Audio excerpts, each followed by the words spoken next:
Hello दोस्तों, आप सभी का हमारे चैनल पे स्वागत है।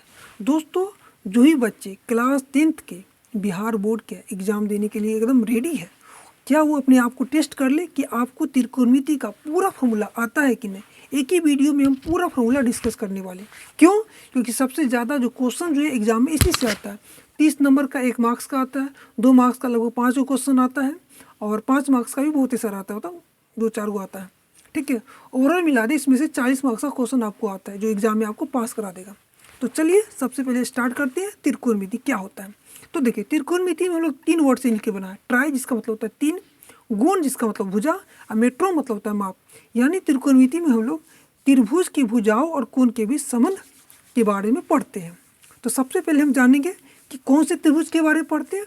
तो हम लोग इसमें पढ़ते हैं सिर्फ समकोण त्रिभुज के बारे में। किसमें? समकोण त्रिभुज यानी राइट एंगल। अब समकोण त्रिभुज क्या होता है? जिस त्रिभुज का एक कोण 90 डिग्री का होगा दोस्तों, उसको हम लोग समकोण त्रिभुज कहते हैं। और उसके सामने का जो सबसे बड़ा साइड होता है ना दोस्तों, उसको हम लोग कर्ण कहते हैं यानी एच यानी हाइपोटेनस। और एक चीज़ ध्यान रखना है कि जहाँ पे कोना बनेगा ना, जहाँ पे कोना बनेगा उसको आधार कहते हैं यानी बेस कहते हैं। और सामने का जो साइड होता है, बेस के सामने का साइड, उसको लंब कहते हैं यानी पी। अब सबसे पहले आपको एक यहाँ पे जो ना थ्योरम यानी प्रमेय आपको याद रखना है। क्या? पाइथागोरस प्रमेय। अब ये क्या होता है? तो देखिए, ये कहता है कि सबसे बड़ी भुजा जो होता है ना, उसका जो स्क्वायर होता है वो 2 छोटी भुजा के स्क्वायर के यानी वर्ग के योग के बराबर होता है। यानी आप कह सकते हैं कि AC का जो स्क्वायर होगा, ठीक है, वो AB का स्क्वायर और प्लस BC के स्क्वायर के बराबर होगा। अब AC हमारा दोस्तों क्या होता है? कर्ण। तो ये हो गया कर्ण स्क्वायर बराबर क्या हो जाएगा? लंब स्क्वायर प्लस आधार स्क्वायर। वैसे भी कभी बड़ा भुजा निकालिएगा ना, तो ये दोनों भुजाओं के स्क्वायर का आप सम कर दीजिएगा। जैसे कर्ण को हम H कहते हैं, कहते हैं H स्क्वायर बराबर क्या हो गया? PA square plus BA square. अब खाली H निकालिएगा ना दोस्तों, तो ये स्क्वायर हटेगा तो यहाँ पे क्या हो जाएगा? आपको रूट आ जाएगा। तो H बराबर क्या हो जाएगा? Under root PA square plus BA square. अगर आपको P निकालना है, ठीक है, PA स्क्वायर निकाल तो क्या हो जाएगा? आपको बड़ा में से यानी H square minus BA square हो जाएगा।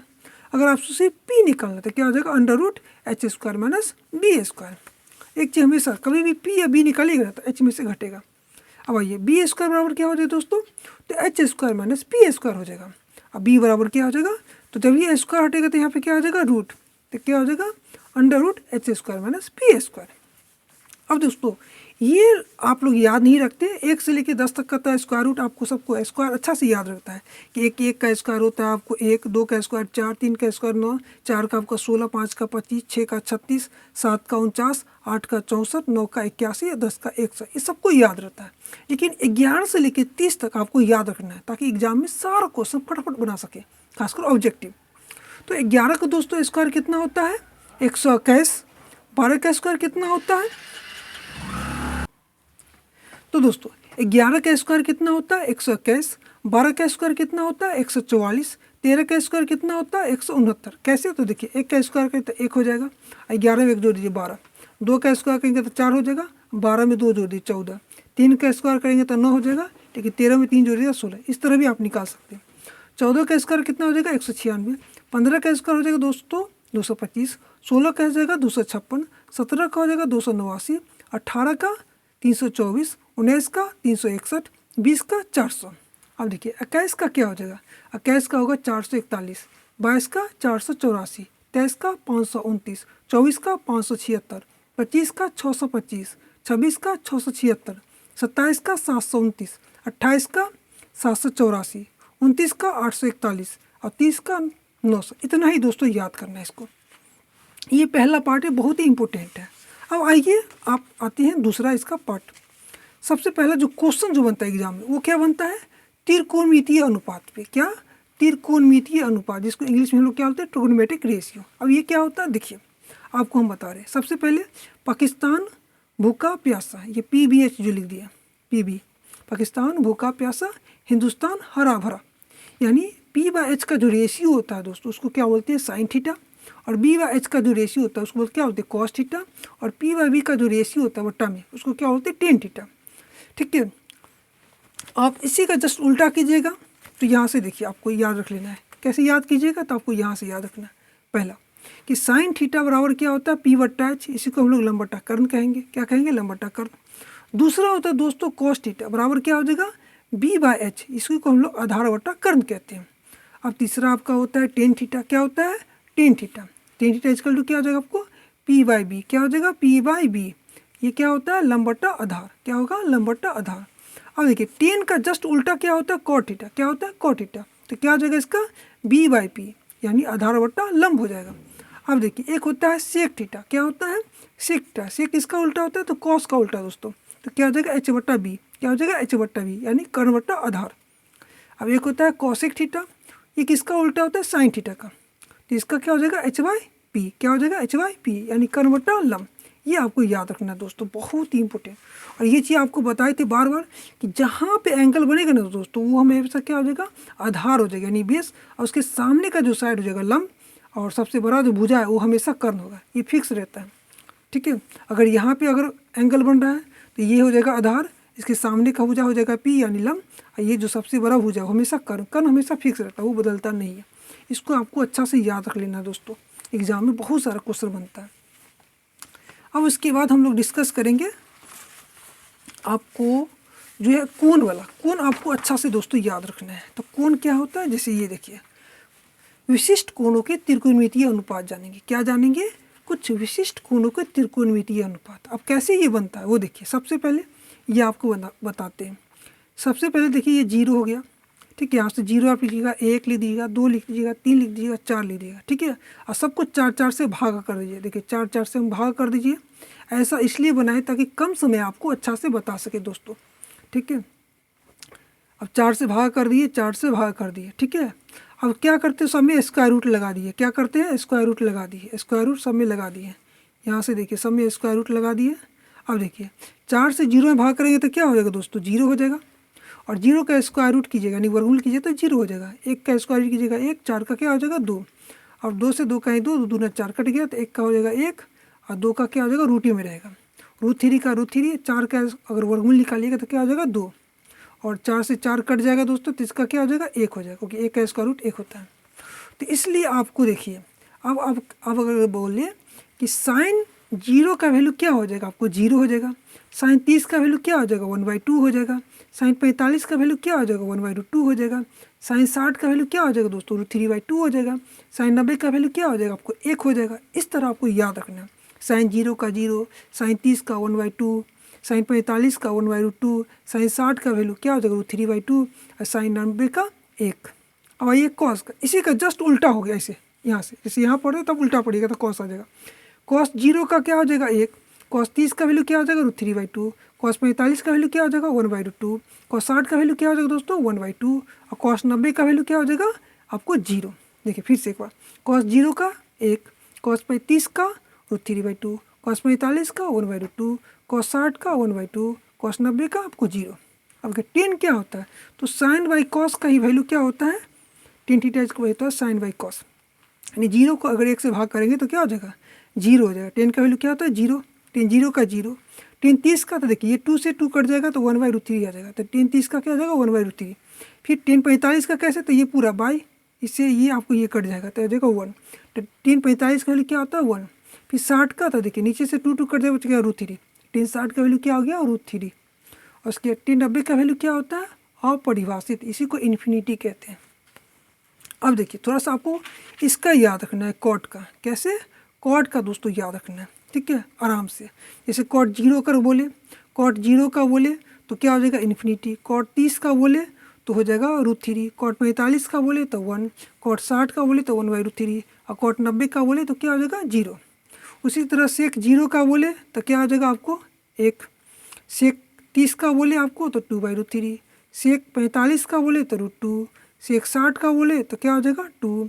सेक 90 का बोले तो इन्फिनिटी, यानी अपरिभाषित। अब देखो उसी तरह अगर कॉसेक जीरो का बोले तो इन्फिनिटी, यानी अपरिभाषित। कॉसेक 30 का बोले तो 2। कॉसेक 45 का बोले तो √2। कॉसेक 60 का बोले तो 2/√3। कॉसेक 90 का बोले तो 1। अब अगला जो है आपका जो फॉर्मूला है वो आपको याद रखना है। क्या? यहाँ से पूरक कोणों का त्रिकोणमितीय अनुपात। क्या रखना है याद? अब पूरक कोणों का त्रिकोणमितीय अनुपात याद रखना है। अब ये पूरक कोण क्या होता है? तो दोस्तों देखिए, जब दो कोणों का योग 90 डिग्री, उसको पूरक कोण कहते हैं। जैसे मान लीजिए एक कोण ए है, एक बी है, तो दोनों का अगर योग यानी सम अगर 90 डिग्री उसको पूरा कोण कहते हैं। अगर आपको ए निकाल लो तो 90 माइनस बी हो जाएगा, अगर बी निकाल लो तो 90 माइनस ए हो जाएगा। अब फार्मूला क्या हो तो वो देखिए, आपको याद रखना है। देखिए साइन 90 माइनस थीटा क्या होता है, कॉस थीटा, क्योंकि साइन और कॉस एक दूसरे का पूरक होता है। तो साइन 90 माइनस थीटा क्या हो जाएगा, कॉस थीटा, या कॉस थीटा को आप लिख सकते हैं साइन 90 माइनस थीटा। फिर कॉस 90 माइनस थीटा क्या होता है, साइन थीटा, या आप साइन थीटा को लिख सकते हैं कॉस 90 माइनस थीटा। दोनों तरीके से याद रखिएगा। तीसरा होता है टेन 90 माइनस थीटा बराबर क्या हो जाएगा, कॉट थीटा, या कॉट थीटा को आप लिख सकते हैं tan 90 minus theta. Cot 90 minus theta क्या होता है, टेन थीटा, यानी टेन थीटा को आप लिख सकते हैं कॉट 90 माइनस थीटा। अब एक होता है ये देखिए सेक 90 माइनस थीटा क्या होता है, कॉसेक थीटा, या कॉसेक थीटा को आप लिख सकते हैं सेक 90 माइनस थीटा। अब देखिए एक होता है कॉसेक 90 माइनस थीटा क्या होता है, सेक थीटा, या सेक थीटा को आप लिख सकते हैं कॉसेक 90 माइनस थीटा। तो दोस्तों इसको आप इस तरह याद कर सकते हैं, साइन 90 माइनस थीटा क्या होता है, cos theta, cos 90 minus theta क्या होता है, sine theta, tan 90 minus theta क्या होता है, cot theta, cot 90 minus theta क्या होता है, tan theta, sec 90 minus theta क्या होता है, cosec theta, cosec 90 minus theta क्या होता है, सेक थीटा। इस तरह आप याद करिएगा। देखिए जैसे इसका एक ट्रिक भी बताए हुए हैं, अगर साइन 90 माइनस थीटा तो कॉस आएगा, कॉस 90 माइनस थीटा तो साइन थीटा यहाँ आ जाएगा, टेन 90 माइनस थीटा तो कॉट आ जाएगा, कॉट 90 माइनस थीटा यहाँ टेन आ जाएगा, सेक 90 माइनस थीटा तो cosec theta, cosec 90 minus theta तो सेक थीटा। इसको आप याद कर सकते हैं। अब आते हैं इसका जो सबसे इम्पोर्टेंट पार्ट जो होता है फार्मूला का, वो होता है त्रिकोणमितीय आइडेंटिटीज, यानी जिसको हम लोग त्रिकोणमितीय सर्व समीकरण कहते हैं। जितना भी प्रूव करने वाला क्वेश्चन ऑब्जेक्टिव बहुत ज़्यादा इससे आता है। देखिए वो क्या है, इसको हम लोग बोलते हैं हिंदी में वर्ग संबंध, क्योंकि स्क्वायर आता है ना इसलिए। तो देखिए पहला एक क्या होता है, sign square theta plus cos square theta बराबर क्या होता है, वर्ग। अब कैसे दोस्तों, देखिए यहाँ पे हम प्रूव किए कि sine theta equal to P बट्टा एच होता है, तो स्क्वायर है दोनों में स्क्वायर लगा दीजिए, ठीक है। और cos theta equal to B by H होता है, तो दोनों में स्क्वायर लगा दीजिए। अब यहाँ से एच स्क्वायर का क्या हो जाएगा, एच स्क्वायर हो गया, अब पी स्क्वायर का पी स्क्वायर, अब बी स्क्वायर का बी स्क्वायर, यहाँ से कट जाएगा तो ये वन आ जाएगा। यानी आपको ये तरीका है, यानी sign square theta plus cos square theta क्या हो जाएगा, वन। अगर आप साइन स्क्वायर थीटा निकालिएगा तो क्या हो जाएगा, ये जो आपको कॉस है ना स्क्वायर, इधर चल जाएगा, तो वन माइनस क्या हो जाएगा, कॉस स्क्वायर थीटा, क्या हो जाएगा, cos square theta, one minus. अगर सिर्फ साइन थीटा निकालिएगा तो स्क्वायर हटेगा दोस्तों, तो यहाँ पे क्या आ जाएगा, रूट आ जाएगा, तो क्या आ जाएगा, under root one minus cos square theta. उसी तरह अगर आप कॉस स्क्वायर निकालते हैं तो क्या हो जाएगा, one minus sine square theta, या सिर्फ कॉस थीटा निकालते तो under root one minus sine square theta. दूसरा फॉर्मूला आपको याद रखना है दोस्तों, क्या, एक होता है sec square theta minus tan square theta is equal to one. क्या, sec square theta minus tan square theta is equal to one. अगर आप सेक स्क्वायर निकालते तो टेन को उधर ले जाना पड़ेगा, तो one plus tan square theta हो जाएगा। अगर खाली आप सेक थीटा निकालते तो क्या हो जाएगा, under root one plus tan square theta, ये हो जाएगा। अगर आप टेन स्क्वायर निकालते, क्या निकालते आपको, टेन स्क्वायर, तो इसको कुछ नहीं है, सेक टेन स्क्वायर निकालना है तो उसको इधर ले जाती ये जगह चेंज कर लेगा वन की जगह पे, तो टेन स्क्वायर थीटा क्या हो जाएगा, सेक स्क्वायर थीटा प्लस क्या हो जाएगा, sec square theta minus one. इसको उधर ले जाए तो वन इधर आ जाएगा माइनस में, tan square theta is equal to क्या हो जाएगा, sec square theta minus one, या टेन थीटा खाली निकले तो क्या हो जाएगा, under root sec square theta minus one. ये आपको याद रखना है। उसके बाद देखिए दोस्तों क्या होता है, cosec square theta minus cot square theta is equal to one. क्या होता है, cosec square theta minus cot square theta is equal to one. अगर आप कॉसेक स्क्वायर थीटा निकालना चाहते हैं तो क्या हो जाएगा, वन प्लस ये उधर आ जाएगा तो one plus cot square theta हो जाएगा। और कॉसेक थीटा निकालना तो क्या हो जाएगा, under root one plus cot square theta. फिर देखिए अगर आपको कॉट स्क्वायर थीटा निकालना तो क्या हो जाएगा, cosec square theta minus one, क्योंकि ये जगह चेंज कर लेगा, वन इसकी जगह पे आ जाएगा, ये इसकी जगह पे आ जाएगा। सिर्फ कॉट थीटा निकालना तो क्या हो जाएगा, under root cosec square theta minus one. ये आपको याद रखना है। क्या क्या था, पहला sine square theta plus cos square theta is equal to one होता है, दूसरा sec square theta minus tan square theta one होता है। उसके बाद क्या होता है, cosec square theta minus cot square theta is equal to क्या होता है, वन होता है। ये आपको याद रखना है दोस्तों अच्छा से। फिर आगे देखिए इसका क्या होता है, ये बहुत ईजी है। एक जिसको हम लोग क्या बोलते हैं, व्युत्क्रम संबंध, ठीक है, रेसिप्रोकल रिलेशन, मतलब उल्टा वाला। जैसे sine theta into cosec theta is equal to क्या होता है, वन। देखिए इसको कैसे प्रूव करेंगे, तो साइन थीटा का पी बाई एच होता है और कॉसेक थीटा का एच बाई पी होता है, तो एच से एच कट गया, पी से पी कट गया, इजकल टू वन हो गया। अगर आप साइन थीटा निकालिएगा तो क्या हो जाएगा, ये नीचे आ जाएगा, तो वन बाई कॉसेक थीटा, और कॉसेक थीटा निकालिएगा तो क्या हो जाएगा, वन बाई साइन थीटा, ये हो गया। उसके बाद देखिए दोस्तों फिर से tan theta into cot theta is equal to क्या होता है, वन। अगर टेन थीटा निकालिएगा तो 1 by cot theta, cot theta निकालिएगा तो 1 बाई टेन थीटा हो जाएगा। फिर एक और होता है cos theta into sec theta is equal to क्या होता है 1, क्योंकि कॉस का उल्टा सेक होता है। तो कॉस थीटा निकालेंगे तो 1 बाई सेक थीटा निकालेंगे तो 1 बाई कॉस थीटा हो जाएगा दोस्तों। उसके बाद देखिए एक है भागफल संबंध जो लास्ट है, sine theta by cos theta is equal to क्या होता है टेन थीटा, या इसी को लिख सकते हैं आप sec theta by cosec theta. दूसरा होता है cos theta by sine theta is equal to होता है कॉट थीटा या cosec theta by sec theta. कैसे याद करें, देखिए यहाँ पे सी है तो सी वाला ऊपर में आएगा, यहाँ पे सी नहीं है तो सी वाला ऊपर में नहीं आएगा। तो sine theta by cos theta tan theta, या sec theta by cosec theta, या cos theta by sine theta is equal to cot theta, या cosec theta by sec theta. दोस्तों इसको आपको अच्छा से याद रखना है, आपके एग्ज़ाम के लिए बहुत ही इम्पोर्टेंट है, ठीक है। और कोई भी अगर आपको दिक्कत है, कोई भी अगर कुछ क्वेश्चन पूछना चाहते हैं तो कमेंट में ज़रूर जवाब दीजिए और बताइए हमारे चैनल पे आपको जो वीडियो मिल रहा है कैसा लग रहा है। कोई भी तरह का आपको क्वेश्चन पूछना है तो कमेंट में ज़रूर कुछ बताइए। थैंक यू दोस्तों।